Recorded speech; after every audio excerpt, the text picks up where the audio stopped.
Сәлем достар! Бүгін мен ұбт-да кездесетін бір немесе бірнеше дұрыс жауабы бар тапсырмалар туралы айтып өтсем. Өздеріңіз білетіндей, екі бейіндік пәнде бір немесе бірнеше дұрыс жауабы бар 10 тапсырма бар. Оның бесеуі сәйкестікті анықтауға арналған. Бір немесе бірнеше дұрыс жауабы бар 5 тапсырмада максимум 3 дұрыс жауап болады.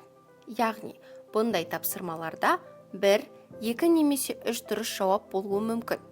Бір дұрыс жауабы бар тест тапсырмаларында дұрыс жауапты таңдағанда 2 балмен, бір дұрыс жауапты және бір дұрыс емес жауапты таңдағанда 1 балмен, 2 және одан да көп дұрыс емес жауапты таңдағанда 0 балмен бағаланады.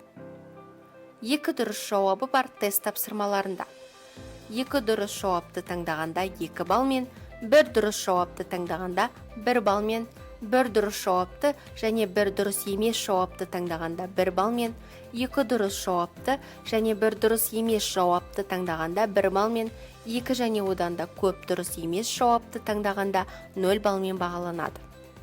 3 дұрыс жауабы бар тест тапсырмаларында 3 дұрыс жауапты таңдағанда 2 балмен, 2 дұрыс жауапты таңдағанда 1 балмен, 2 дұрыс жауапты және бір дұрыс емес жауапты таңдағанда 1 балмен, 3 дұрыс жауапты және бір дұрыс емес жауапты таңдағанда 1 балмен, тек бір дұрыс жауапты не 2 және одан да көп дұрыс емес жауапты таңдағанда 0 балмен бағаланады.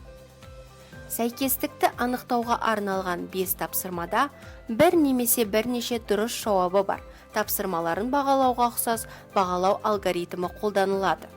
Бір маңызды шарты, бұл тапсырмаларда әрқашан 2 дұрыс жауабы болады. Біздің видеолар сіздерге ұбт-ға дайындалуға көмек болады деп үміттенеміз. Сәттілік!